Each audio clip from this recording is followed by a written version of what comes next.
का हो नवनीत राणा, आयान प्रकरणात कुठं गेला तुमचा हिंदुत्वाचा बाणा? हिंदुत्व म्हटलं की त्याचं राजकारण करण्यासाठी राज्यातील अनेक नेते मंडळी आघाडीवर असतात. त्यात नवनीत राणा, नितेश राणे, गोपीचंद पडळकर, महेश लांडगे, संग्राम जगताप हे नेहमीच जहाल भूमिका घेताना दिसतात, जहाल भाषणं करताना दिसतात, आक्रमक पवित्रा घेताना दिसतात. मात्र काल अमरावतीचं 350 व्हिडिओचं अयान प्रकरण बाहेर आलं. मात्र एरवी हनुमान चालिसा घेऊन ठाकरेंच्या मातोश्रीपर्यंत पोहोचलेल्या नवनीत राणा कुठं दिसल्याच नाहीत. 3 दिवसांनी या प्रकरणावर राणांनी तोंड उघडलं. तीही इतकी चोरटी प्रतिक्रिया की राणांना या प्रकरणावर बोलायचंय की नाही हेच समजलं नाही.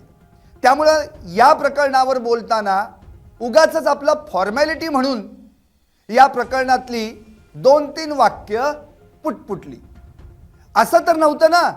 अहो राणाताई, या प्रकरणात मुस्लिम संघटनाही अयानला कडक शासन करा म्हणत पुढे आल्या, रस्त्यावर उतरल्या.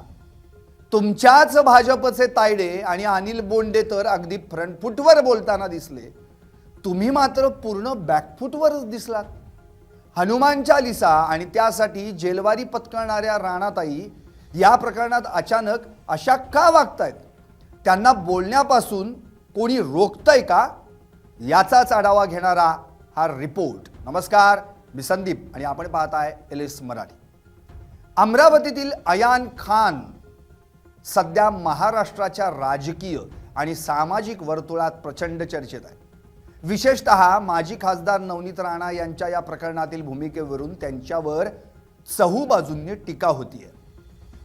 हिंदू शेरनी अशी स्वतःची प्रतिमा जपणाऱ्या नवनीत राणा अयान प्रकरणात चक्क बॅकफुटवर गेल्याचं चित्र दिसतंय.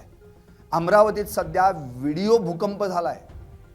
अयान प्रकरणात नवनीत राणांचा हिंदुत्वाचा बाणा नेमका कुठे गेला असा सवाल सध्या राज्यात विचारला जातोय. विदर्भाची सांस्कृतिक राजधानी असलेल्या अमरावती शहरात काही दिवसांपासून अयान खान व्हिडिओ प्रकरण चांगलंच तापलंय.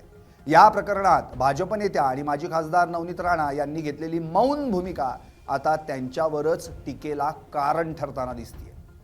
नेहमी प्रत्येक छोट्या मोठ्या प्रकरणात थेट दिल्लीत जाऊन आवाज उठवणारा राणा यावेळी मात्र पूर्णपणे बचावात्मक पावित्र्यात असल्याचं पाहायला मिळतंय. मुलींवर अत्याचार आणि व्हिडिओचं एवढं मोठं प्रकरण बाहेर आलं असताना महिला नेत्या तसेच हिंदुत्ववादी असून देखील नवनीत राणा आपल्या गप्प. अमरावती शहरात या व्हिडिओ प्रकरणामुळे काही काळ तणावाचं वातावरण निर्माण झालं होतं. या अयानच्या अटकेसाठी भाजप नेते रस्त्यावर उतरले होते, पोलिसांशी भांडत होते, अयानवर गुन्हा दाखल करण्यासाठी दबाव टाकत होते. मात्र या सगळ्या प्रकरणात नवनीत राणा कुठंच दिसल्या नाही. सुरुवातीला या प्रकरणाकडे दुर्लक्ष झालं, मात्र सोशल मीडियाच्या माध्यमातून या विषयाला वाचा फुटली आणि त्याचे पडसाद राजकीय पातळीवर उमटू लागले. नवनीत राणा यांची ओळख ही अत्यंत आक्रमक आणि कट्टर हिंदुत्ववादी नेत्या म्हणून आहे. मात्र अयान प्रकरणात त्यांनी दाखवलेली उदासीनता अनेकांना खटकते आहे. या संवेदनशील मुद्द्यावर राणा यांनी सुरुवातीला कोणतंही भाष्य केलं नव्हतं. ज्या राणा हनुमान चालिसा किंवा लव जिहाद सारख्या मुद्द्यांवर रान उठवतात त्यांनी एका स्थानिक व्हिडिओ प्रकरणावर गप्प राहणं विरोधकांच्या पथ्यावरच पडलं.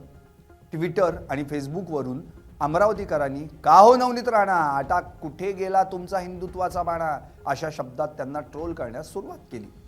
नवनीत राणा यांच्यावर होणाऱ्या टीकेचं मुख्य कारण म्हणजे जुन्या प्रकरणात घेतलेली भूमिका. एका प्रकरणात राणा यांनी थेट केंद्रीय गृहमंत्र्यांना पत्र लिहून NIA चौकशीची मागणी केली होती.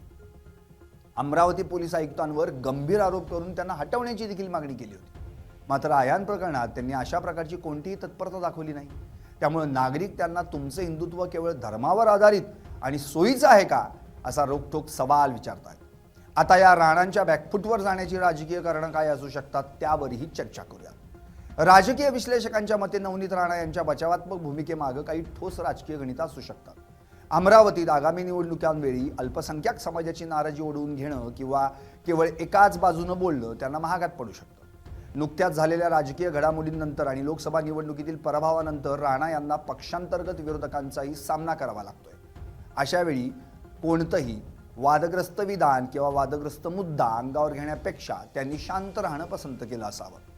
हिंदू शेरनी या प्रतिमेला धक्का लागू नये म्हणून त्यांनी या प्रकरणापासून अंतर राखण्याचा प्रयत्न केला, पण हाच प्रयत्न आता त्यांच्या अंगलट आला. पोलिसांनी आयान प्रकरणात सुरुवातीपासूनच तपास सुरू असल्याचं सांगितलं. मात्र आयान हा एका विशिष्ट समाजाचा असल्यानं आणि या प्रकरणाला धार्मिक वळण मिळण्याची शक्यता असल्यानं राणा यांनी सावध भूमिका घेतली असल्याची शक्यता नाकारता येत नाही. नवनीत राणा यांच्या मौनामुळे अमरावतीतील तरुणांमध्ये आणि त्यांच्या कट्टर समर्थकांमध्येही संभ्रमाचं वातावरण आहे. अन्याय कुणावरही झाला तरी राणांनी बोलायला हवं होतं अशी भावना सामान्य नागरिकांमध्ये आहे. या प्रकरणावरून होणारी टीका पाहता नवनीत राणा यांना येणाऱ्या काळात आपलं राजकीय स्थान टिकवण्यासाठी मोठ्या कसरती कराव्या लागतील असंच दिसतंय. आयान प्रकरण हे केवळ अश्लील व्हिडिओचं प्रकरण न राहता ते नवनीत राणा यांच्या हिंदुत्वाच्या ब्रँडवर प्रश्नचिन्ह निर्माण करणारं प्रकरण ठरलंय. या प्रकरणातील बॅकफूट राणांना राजकारणाच्या मुख्य प्रवाहातून बाजूला फेकेल की त्या पुन्हा एकदा आघाडी घेण्यात यशस्वी होतील हे तर काळच ठरवेल. मात्र स्थानिक पातळीवरील भाजप नेते या प्रकरणावर तुटून पडले असताना राणा गप्प राहिल्यास नेहमी दुसऱ्यांचं हिंदुत्व काढणाऱ्या राणांच्या हिंदुत्वावर आणि राजकीय सोयीवर प्रश्न तर उपस्थित होणारच. Bureau report, LS Marathi.